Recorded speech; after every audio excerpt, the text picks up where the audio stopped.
नमस्कार सांग माने प्रियंका स्वई एक्सपर्ट डी चैनल को आपन को बहुत सारा अभिनंदन जनाउची। तो देखंतु एठी हमरा बटर मलाई चिकन आमे प्रस्तुत प्रणाली करबा। एति पई आमे चिकन को भलो भाबरे प्रथम धोई सेथरे आमे सरिष तेल हल्दी गुंड एवं किछ लेंबू चिपुड़ी की आमे ताको भलो भाबरे गोले नै गोटे जार रे रखि नबा 15 मिनिट पई। तो देखंतु एठी आमे तार मसला पई किछ पियाज को काटी नै चंती आउ हमरे एठी पैन रे आमे जेहेतु आलू एथरा ऐड करबा सेति पई आलू को आगे मु एठी भाजी नै होची किछ सोरिष तेल देई आलू को ए भली भाबरे काटी नै ताको भलो भाबरे भाजी नेबे। तो आलू को एबे बाहर कर सारबा परे हमरो नेक्स्ट प्रणाली को आमे जिबा।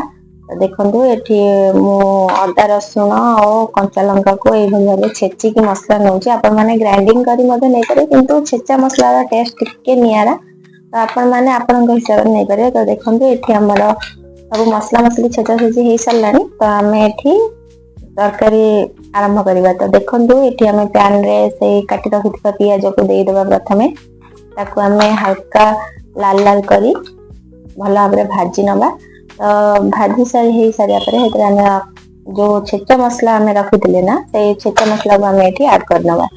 तो ये छेचा मसला ऐड कर सारिया परे सेथरे आमे किछ गुंड मसला नै चन जेमति कि हमरा लंका गुंड हल्दी गुंड जीरा गुंड धनिया गुंड ए सब गुंड को भलो भाबरे मसला सहित ऐड कर सारला परे आमे सेथरे दुईटा पियाज संडा नउची। एटा बिल्कुल भी ऑप्शनल अछि आपण मन नै परंतु न नै परंतु। तो देखंतु एठी आमे नेक्स्ट आमे टमाटो को नै चनी गोटे लाल टमाटो मीडियम साइज रो मोटी नैची। तो ए टमाटो को आमे ए भली भाबरे काटिनी सेथरे ऐड करबा।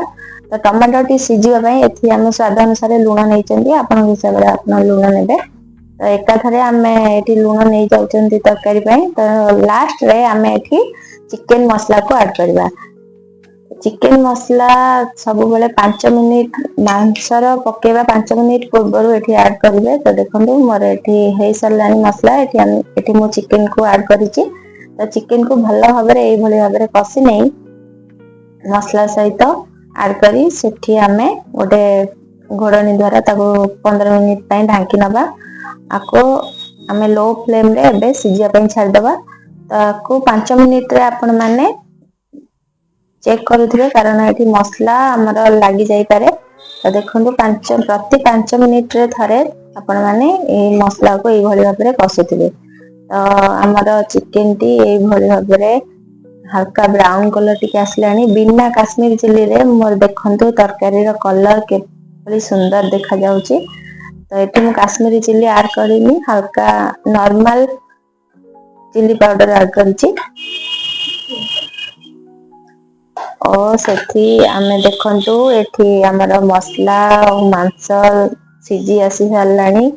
हमर तरकारी टी रेडी हबा पई जाउची। तो देखंतु एठी मोर मांस बढ़िया से सिजी सारिची।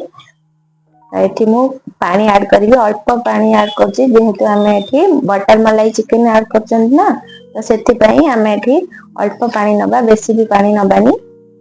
तो एठी हमर तरकारी हे सरला परे हेतरे हल्का बटर देई सेतरे आमे धनिया पत्र आ गरम मसला को ऐड करिने गरम गरम भात सहित परसी दबा। तो देखंतु वीडियो टी भल लागले निश्चिंत भाबरे लाइक शेयर कमेंट करिवे और पाखे थिबा बेल आइकन को दबाई देबे। रहिली नमस्कार जय जगन्नाथ।